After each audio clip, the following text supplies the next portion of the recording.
Thank you, Mr. Chair, and thank you, Mr. Sopko. We appreciate your time here and your honesty, your passion. I remember how President Biden went in front of the cameras and tried to reassure the world that Afghanistan could hold, and what happened? It didn't.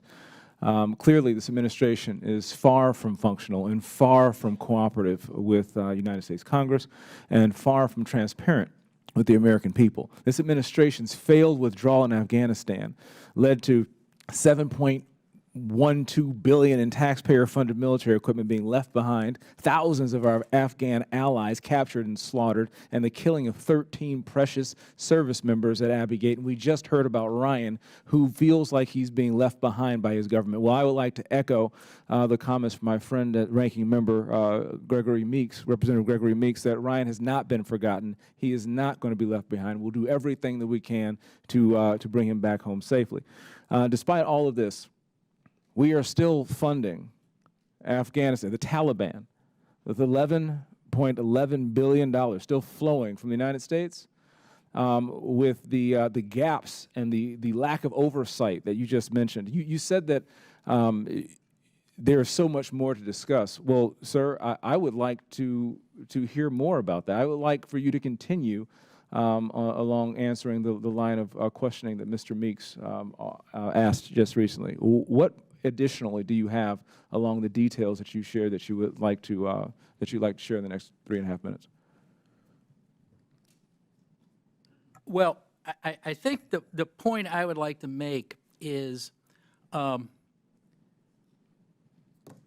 this entity, which I assume many of you don't know much about, which is shocking in and of itself, because that's $3.5 billion that's been moved for the benefit of the Afghan people. Again, a noble cause to try to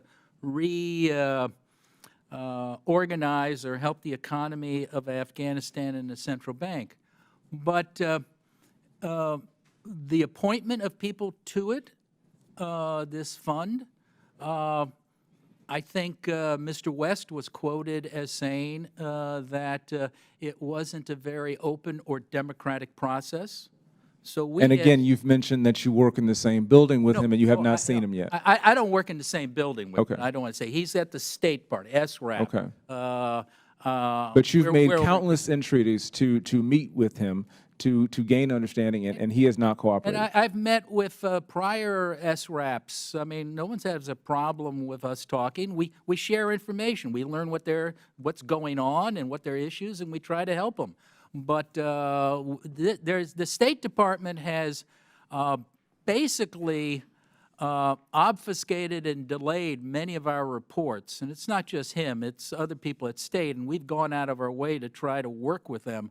But we're still not getting cooperation. Now, we are getting cooperation from USAID, and I must thank the members of this committee and the members of other committees who have actually come to our aid on this, and USAID has been very responsive, but we still have problems with the State Department on not just the fund, but on getting material in general. And so because the State Department is failing all over the world, and particularly with transparency with Congress and the American people, you are being forced to gain your information from other sources. What are some of those other sources, and what makes them problematic? You mentioned the UN. Could you go into a little bit more detail from some of the areas that you're getting your information and what you're missing? Well, we still get information from USAID on a regular basis. We do, off the record, get information from people at the State Department. We have an aggressive... off the record, sir. Why off the record? Well, because a lot of people just don't want to be identified as talking to us. Actually, one of the things that State Department issued, and I have they basically ordered all of their employees not to talk to us.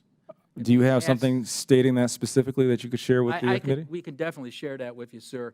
And in our last protocol that we tried to write with them, we asked to include that the department should rescind any prior directive to its employees not to communicate with SIGAR, and State Department scratched that out. And so we have evidence showing that employees of the Department of State are being directed by their leadership not to communicate with Congress and the American people. Well, I'm not talking about, I'm talking about SIGAR. Well, we've experienced some of that same lack of transparency, and I think that oversight is exactly what is needed. It seems like a State Department that feels like they are above oversight. With that, Mr. Chairman, I yield.